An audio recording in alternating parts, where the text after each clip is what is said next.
Hi, hello, welcome, good day, whatever you want to say. Okay, so today we are back to Weaving Wednesday, and I do want to show you my finished towels from the last Weaving Wednesday, because I did just sit down and finish them all, because, you know, I'd rather have them done. So I have my finished towels, and we'll talk about what I did wrong and what I could have done better, and why I don't really care that they aren't perfect. And then we'll also talk about using your hand spun in a hand woven warp and weft. So those are kind of the topics for today. But I do need to remind you that it is still the year of self-care. So if you haven't posted to your social media venue of choice and tagged Black Sheep Fiber Emporium, don't forget to do that, because I want to pull a winner this month. I didn't have a winner last month because nobody posted. So it could take one post and I would have a winner this month, and that would make me happy. Just saying. I also need to remind you that the Slow Yarn Crawl is ongoing. So if you haven't picked up your passport, you still have plenty of time. It doesn't end until Labor Day. So plenty of time left. Hi, Angelus. Nice to see you. Yeah, plenty of time. Plenty of time to go slow crawling. Let's see. What else do I need to tell you? Trying to think. Oh, yes. Don't forget to subscribe to our YouTube channel, our Facebook page, our Instagram, and our TikTok, because we post things all of those places. And I am prepping for our solar dyeing journey in, I think, 2 weeks. I think 2 weeks until I do that. But until then, let's talk about some weaving. So here are, I have to go retrieve a ball of yarn. Stay there.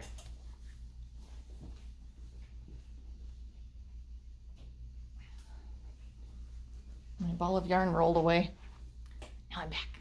Okay. So let's talk about my lovely towels. So here's one of my towels. It's a good size. Turned out nice. So I ended up with more length than I meant to weave, because I just didn't measure correctly. And having more length, really, I don't think that's a bad thing. You might think it is, but I don't think it is. I think it's kind of nice to have a little extra length, because you can always cut something down, but you can't add to it very easily without, you know, it being kind of obvious. So anyway, this is one of them, and it doesn't look too bad. I do have to say that the man turned out really soft. Like these feel really good. I think they'll be nice and absorbent. I did cut them so that they are small towels, because I'm probably going to use them in my kitchen. I thought about using them as bread towels, so like when you make fresh bread, then you wrap it up in the towel to help keep the heat in. So that one doesn't look too bad, and I did, if you recall, serge all of my edges, and then I went in and I stitched them down. So I serged all the edges, and then I hemmed it additionally by stitching it down. And I do have some spots where, you know, if I'm not careful, some of the weaving could come loose. So I do need to take care of, like, there's a corner. It's always the corners. I need to turn them in and stitch down the corners so that I don't have any edges that are popping out. But I do want to make the point that hand woven fabric is fabric. So you can cut this and you can sew this, because it's fabric.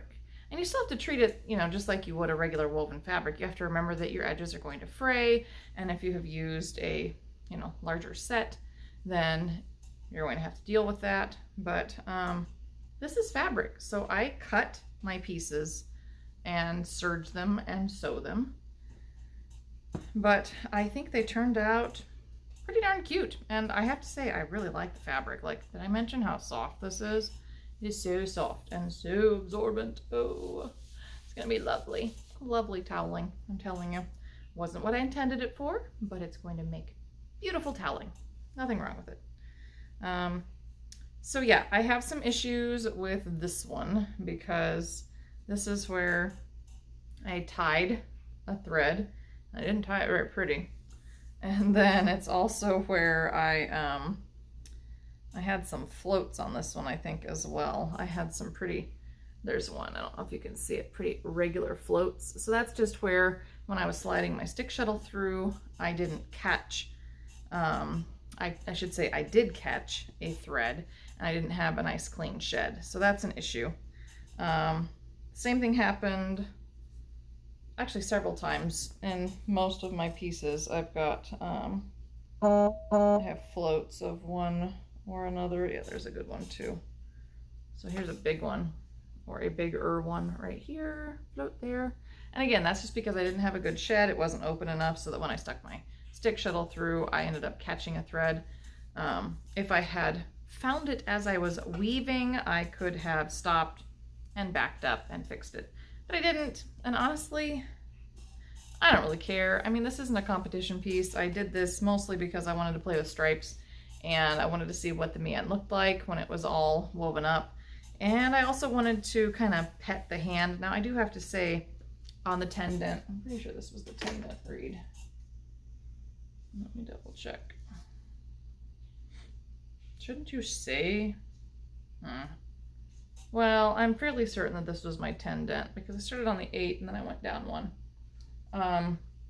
Anyway, on the 10 dent reed, that I thought that it was going to be a really open fabric. Turns out it wasn't. It's just a very pleasant fabric. If I had woven that on the 12, it would have been a much tighter fabric. So, you know, I wouldn't have as much softness, but it would be sturdier, because that's your balance, is soft versus sturdy. So you can make a sturdier fabric by knitting, crocheting, or weaving at a tighter set or gauge. But then you lose some softness. So I kept the softness, but I lost some of the sturdiness or the longevity. It's probably, you know, probably not going to last as long as what one that I had woven on a tighter set would. But I tell you what, I don't really care. It's hand woven. It's a project. I made them. They're pretty, and they're gonna work. They're totally gonna work for what I need them for. So there we go. And use your stuff, people. Don't like just put all your things away, you know, as a one day. No, use the good stuff. Like, you deserve it. Use your hand woven, you know, use your hand spun. Speaking of hand spun, I, if you recall, way back last fall, had several skeins of hand spun targi. These happen to be 2 of them. So I took that white hand spun targi that was all from the same braid, and I did a little solar dyeing experiment. This is only 2 of the skeins, so that I could kind of practice before we do it live. And I'm really pleased with the results of my experiment. So this one, I think this was the red, orange, brown batch. And then this one had green in it. This is red, orange, yellow, and green. And I thought maybe I will put these together and do a hand woven, hand spun project. So I went to one of my favorite websites for, oh, that skein just wants to roll away again. Got it back though. I went to one of my favorite websites for figuring out my warp and weft. It's a warp and weft estimator. It's Poff Studio with Tamara Poff. There we go. And anyway, I plugged in all of my numbers, and I was going to make a scarf that was 11 inches wide, mostly because it will use more of this cake. But I think it's just going to be too wide. And I know that I will have some take up, and it does account for that. So I'm thinking what I do is, instead of doing 11 inches, I'm going to do 10 inches. And this is the targi that I chose. It's strong enough. Like, it's not like a super strong, I have to find the end, hang on. It's not a super strong, there it is.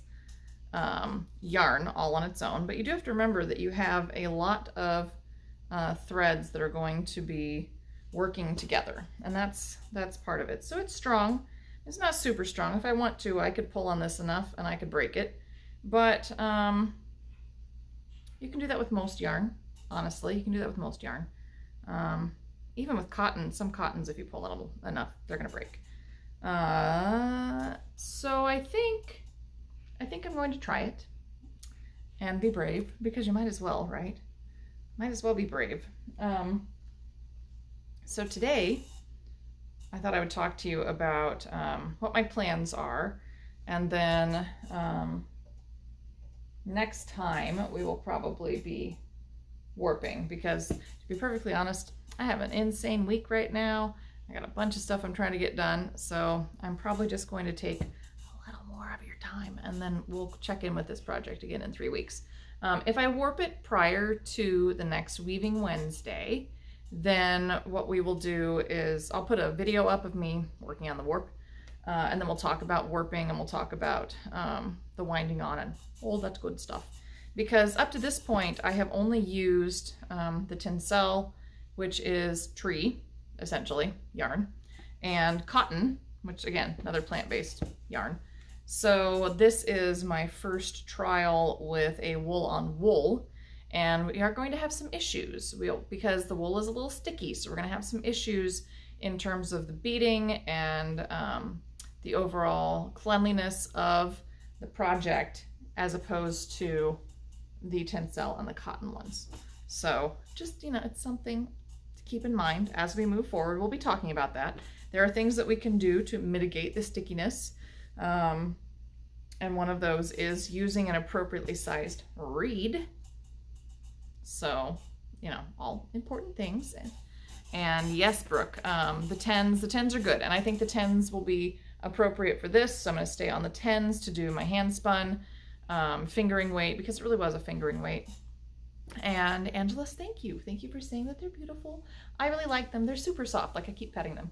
I need to use them for something. I need to break one in, because that's always the hardest part, right? Is using something that first time. And then it's not so difficult because you've already kind of popped your bubble. So it's no longer new. And then you're more likely to use it and wear it and love it, because, you know, honestly, you might as well just enjoy it. You should enjoy it. But I think they turned out pretty. Look at that. That's a pretty stack of stripes. Hello. Yeah. This one, I think I folded this one backwards. Hang on. I'll make them really pretty so they all line up. There we go.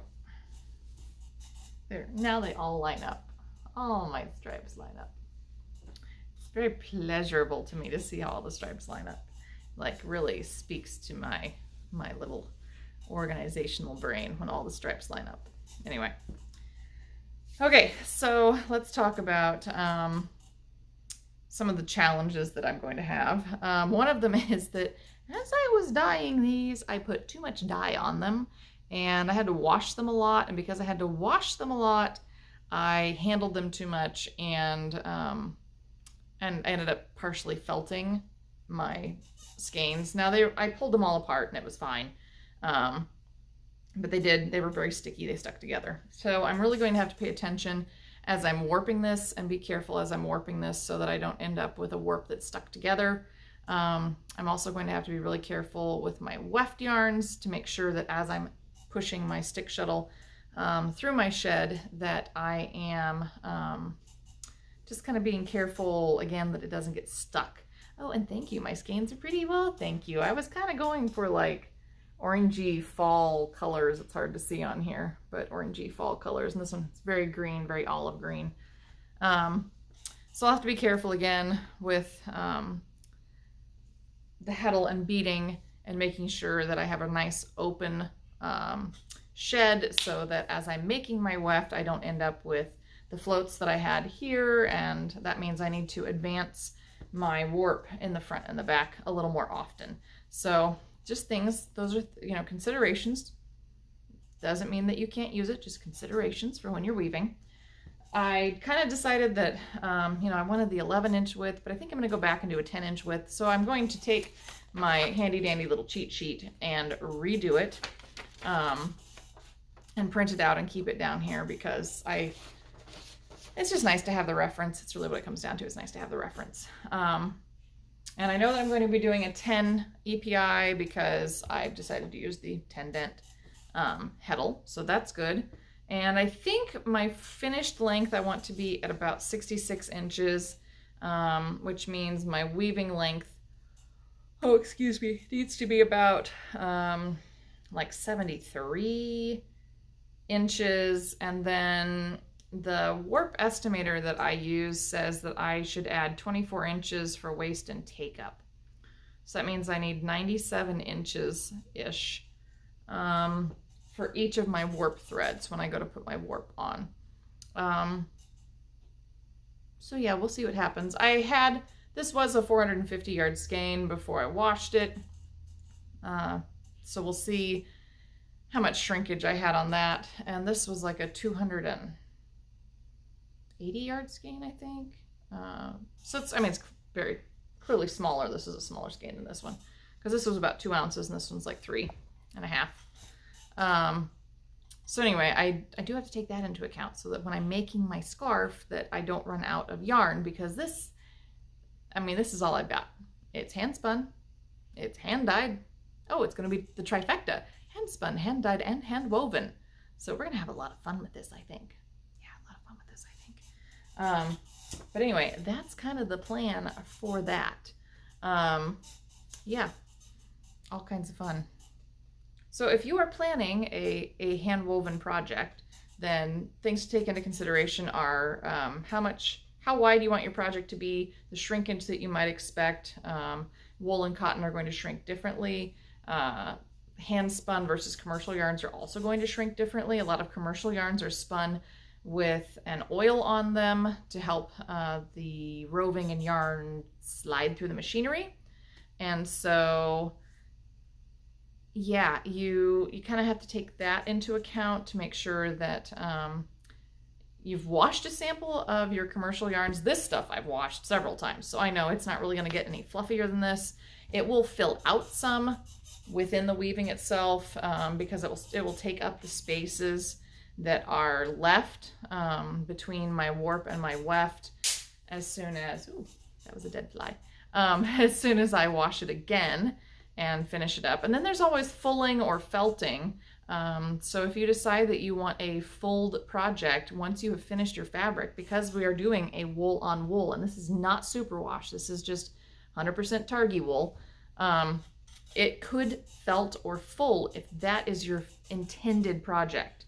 It doesn't have to be your intended project. You could accidentally felt it or full it and then go, wow, I really like that. But if that's your intention, then you have to remember you'll have even more shrinkage and more take up. So it'll go, so you have to make sure that you have enough length, enough width for the project that you want it to be. Now, if you make a mistake, it's still fabric. It's fabric. You can still make something out of it. So don't be like super disappointed. Okay, like be disappointed, but don't be super disappointed, because no matter what mistake you make, you can always turn your things into something else. The only way that you're totally going to ruin something is if you burn it. So, and even then, a lot of times you can fix burns. Just depends on how bad the burn is. So anyway, just a little throwing that out there. So yeah, I am going to have a hand spun, hand dyed, hand woven warp, hopefully ready to go the next time that we are talking about Weaving Wednesday. But next week we are doing designing lace on Monday, and then Wednesday, are we back to sewing or are we back to spinning? I think we're back to spinning. And we're going to be talking about 3-plies, I believe. I could be wrong, but that's definitely what we're doing the next time we're doing spinning, is talking about 3-plies and plying in general. And we can also have, we should really do like some little study on spinning Wednesdays. We should do some kind of like breed study. That could be really fun. We could do all different kinds of sheep breeds. And then we could talk about the addition of silk and how it changes things. Yes. I have discovered that I have developed a tiny bit of a stash. So I need to spin more of it and use it and enjoy it because that's what it's there for. All right, I'm not going to keep you guys too much longer because, again, busy bee today. But I hope that you are looking forward to our solar dyeing experiments in 2 weeks. I'm pretty sure I'm doing that the 5th and 7th or the 6th and 8th, whatever that like Monday, Wednesday is. Solar dyeing. That's my plan in July, because usually July is reasonably hot here. So that's my plan anyway, is to do solar dyeing that week. So we'll talk about fun stuff. If you want to follow along, grab some yarn or locks or roving and some quart jars, and grab some, I'm using just the Jacquard acid dyes just because they're relatively inexpensive and available a lot of places. And then I have citric acid because I'm doing a citric acid water for my dyeing. So if you want to follow along or play along, then feel free to grab your necessary items and join me. If not, you can watch the video and then try it for yourself later. But I'm thinking, oh yeah, it's also really helpful to have gloves, like just the rubber gloves, so that you don't get dye all over your hands, because that kind of sucks. Although I accidentally dyed my hand out in the garden by pulling weeds, because that happens too. Anyway, and then it's also really nice to have a dedicated ladle for your dyeing, and anything that you use to dye. And for me, because I wasn't using the dye in my canning pot, so that one's still, you know, food safe. I was just pouring the citric acid water into my quart jars over the dye. Then, you know, I can still use my canning pot later. But it's really important that whatever you use for your dyeing process, you do not use with food afterwards. So don't use your dye tools for your food tools. Very important. Because a lot of dyes actually have things like heavy metals and things in them that we don't want to be consuming. You know, once the dyes actually adhere, then it's not a big deal because it's adhered to the fiber, so it's not going to come off on us. But when they're free floating in their powder form and in their liquid form, then yeah, we want to avoid any kind of like food contamination. That would be very bad. Please don't kill yourself from food contamination. It's also a really good idea to have a respirator or a mask. Because I'm dyeing outside, I've been using just a cloth mask, but if I decide to keep dyeing in the future, I will definitely be investing in a true respirator, because again, we don't want to be breathing those particles. Very bad idea. All right, until next week when we explore designing lace, and I'm pretty sure that we're doing spinning, but if I'm wrong, we'll be sewing, because today is weaving, so, but I'm pretty sure we're spinning. Until next week, please take care of yourself, physically, mentally, emotionally, craftually. Don't forget that the Soul Yarn Crawl is on right now, and you can go make your purchases, get your stamps. Or if you're just visiting, you can drive to and visit 30 of our 32 shops, because they are in-person shops, and get your stamp and get your codes for your patterns. You can download the patterns at Ravelry, at the Slow Crawl website, and many of the shops also have the patterns available on their personal websites. So lots of places to get your patterns from, and lots of pretty things to make. Lots of pretty things to make. So just throwing that out there. Slow crawl, lots of fun. Don't forget, you can also do the experience challenge, and anybody can enter the experience challenge. Just, you know, it's a social media thing. And then in addition to that, don't forget that we also have our year of self-care. And remember, you can double dip. Just saying, double dip. So you can tag the Black Sheep Fiber Emporium for year of self-care, and you can also tag us for the Experience Challenge, the 2021 SYC Experience Challenge. So both of those things, that way you can be entered for more prizes, because we love prizes. Prizes are so much fun. So anyway, I have a little more work to do on my towels, which I'm probably not going to get done today. But I just really wanted to show you how they turned out because I thought they looked pretty good. You know, there's things I would change. There's always things I would change about a project, but I thought it looked pretty good. So anyway, I will see you guys on Monday. Please take care. And don't forget to go shop blacksheepfiberemporium.com. We have lots of fun stuff. We just got in a big batch of silk lace. Tina's been dyeing, so we have some fabulous in-house dye stuff. We just put up some fun new kits this year. What else have I got going on? We love embroidery with Kuriki Press. We have the Sashiko kits. We have fabulous Olympus threads, and they're great for everything. You know, you can knit, crochet, tat, bobbin lace, weave if you want to do fine. Ooh, it'd be really good for fine weaving. Ooh, kumihimo. Ooh, yeah, lots of things. It's really good stuff. Love the Olympus. So anyway, go check out the website. I'll see you guys next week. Bye.